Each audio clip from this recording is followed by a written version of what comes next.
All right, welcome back everyone to the Jazz Piano School podcast, episode number 194. My name is Brendan Lowe. I am the creator and founder of Jazz Piano School. Thank you so much for being here.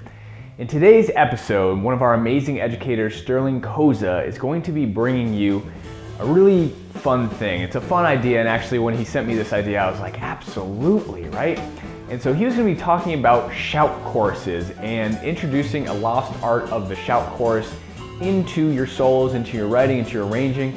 He's going to be talking about tips and tricks to help you bring this into your playing. And again, a lot of amazing pianists. Oscar Peterson utilizes this so much, one of my favorite jazz pianists in the world. And having these sections in your playing can greatly spice up everything, bring them to life, and just add a whole new flavor to everything that you're doing. So with that being said, let's dive right into this episode and check out what Sterling has to teach us. Here we go. What's up, everybody? It's Sterling Koza coming at you with another podcast for jazzpianoschool.com. Today I'm talking to you about the art of the shout chorus. Shout choruses first appeared in the mainstream in big bands from the 30s, such as Duke Ellington and Count Basie. And shout choruses were a way to sort of kick things up a notch, take things to the next level. If you had an audience that was dancing, especially, people would just go crazy, if you had these shout choruses with the band just blaring. And pianists like Oscar Peterson, Nat King Cole, and Erroll Garner heard these sounds coming from these big bands and decided to take them into their trios. And those were the pianists that really codified this sound in the jazz trio. So what I'm going to be doing today is showing you guys some examples of some notable shout choruses and talking about ways that you can incorporate them into your own playing and arrangements. So the first shout chorus we're going to look at is from a famous Count Basie tune called Splanky. It's a D-flat blues. And this shout chorus is especially rhythmic and just really swinging, so I think you'll like it. And when talking about putting shout choruses on the piano, we kind of tend to think of the piano as sort of an orchestrational tool. Earl Hines was noted as saying that the piano is like the whole orchestra. So a lot of piano players tend to think of it that way. You've got the bass section in the left, sort of the mid-range in the middle, and then the higher, maybe horns like trumpets and saxes on top. So we can think about using techniques the same way an arranger would do for a band, in ways we can use the keyboard. So when we're talking about playing this shout chorus, there's a couple different techniques we can use. One is block chords.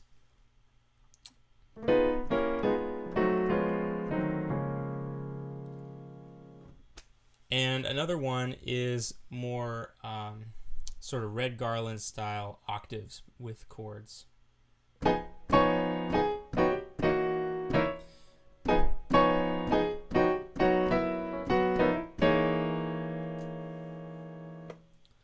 And if you're curious about ways to investigate those techniques a little more, as well as finding out where they come from, feel free to leave some comments or questions down below, and we can even maybe release a podcast in more depth there.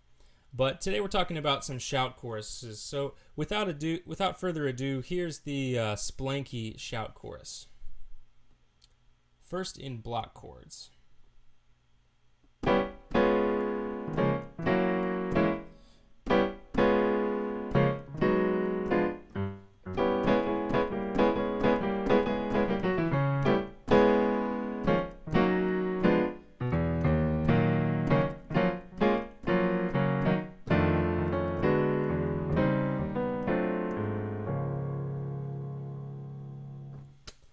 Alright, so there was that shout chorus in block chords, maybe in a style sort of like Oscar Peterson. You might hear him play that way.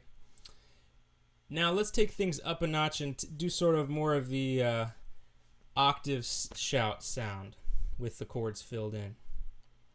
Here it is an octave higher for a sort of second variation.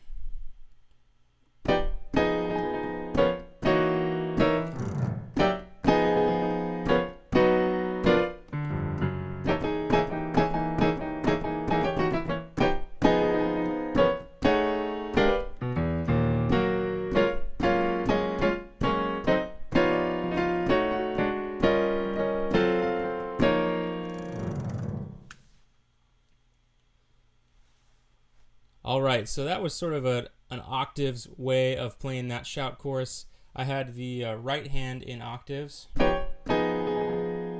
right, sort of that Red Garland style, but taking it to the next level of a shout chorus, really more in the vein of Oscar Peterson trio. Now, with these two techniques, the block chords and the octaves voicings, we can sort of take things to the next level in our trio arranging. So a big band might use a shout chorus to play out after the solos. After everyone's taken their solos, they'll play the shout chorus and then maybe go back to the head. But other pianists like to sort of repurpose the shout chorus to serve a different role within the trio setting. I want to call attention to an important recording with the Ray Brown trio. That's with Benny Green on piano. It's entitled Don't Get Sassy. And we're going to look at the next shout chorus off of the title track of that record, Don't Get Sassy. And what Benny Green does in that arrangement is he actually solos, and at the end of his solo plays a couple of shout choruses which actually act as a bridge into more soloing. Yeah, that's right. Well, we can't get enough of Benny Green soloing, so, we won't fault him for that one. But, well, let's take a look at those shout choruses. This tune is in the key of E flat. If you're not familiar, here's the head.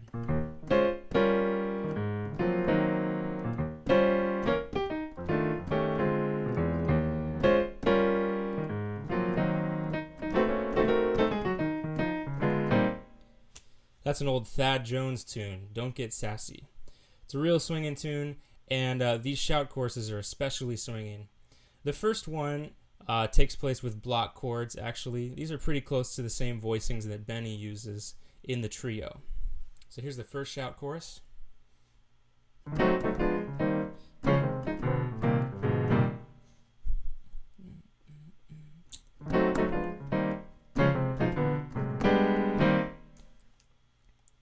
And then that actually repeats one more time. You notice I left some space in there. That's actually for the drums. So if you're kind of hearing the recording in your head, you've got a question and answer. Sorry, here's the question. Right, and then the drums would answer. And then another question. And then the drums would answer. So that's the first part of the shout chorus. Then it actually goes up an octave.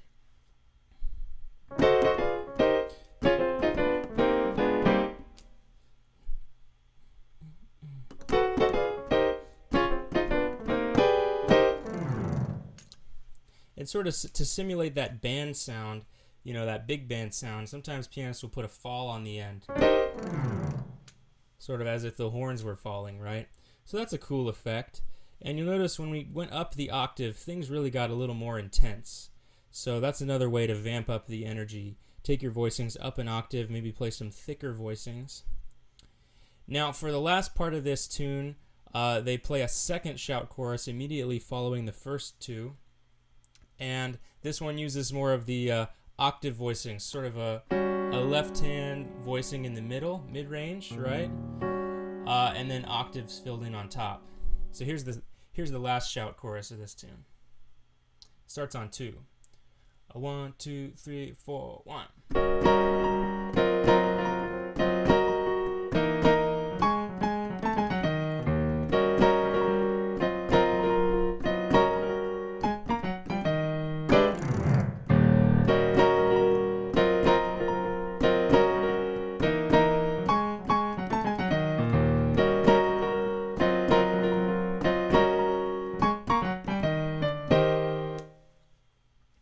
Alright, so you can imagine if we were playing with a trio with the drums, that would really get pretty raucous, pretty fast.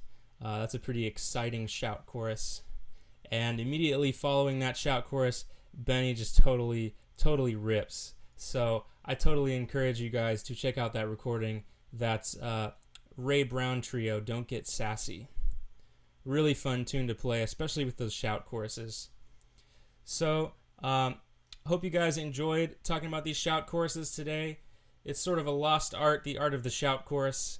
Pianists like Oscar Peterson, Erroll Garner, Nat King Cole have some really great shout choruses.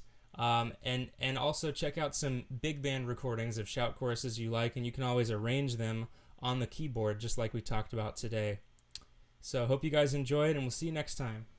All right, well, I hope you guys enjoyed that as much as me. Definitely go ahead and subscribe down below, because we release a new Jazz Piano School podcast every single Wednesday and a new Lick of the Week every single Monday. And don't forget to go to jazzpianoschool.com to check out all of our free education. And as you can see, I might have a little bit of a beard here. Well, not a little bit, but I do have a beard, right?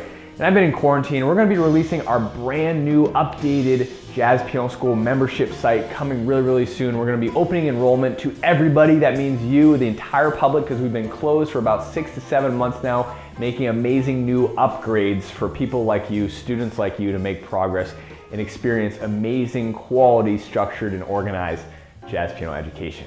So, hope you have a fantastic day, and as always, happy practicing.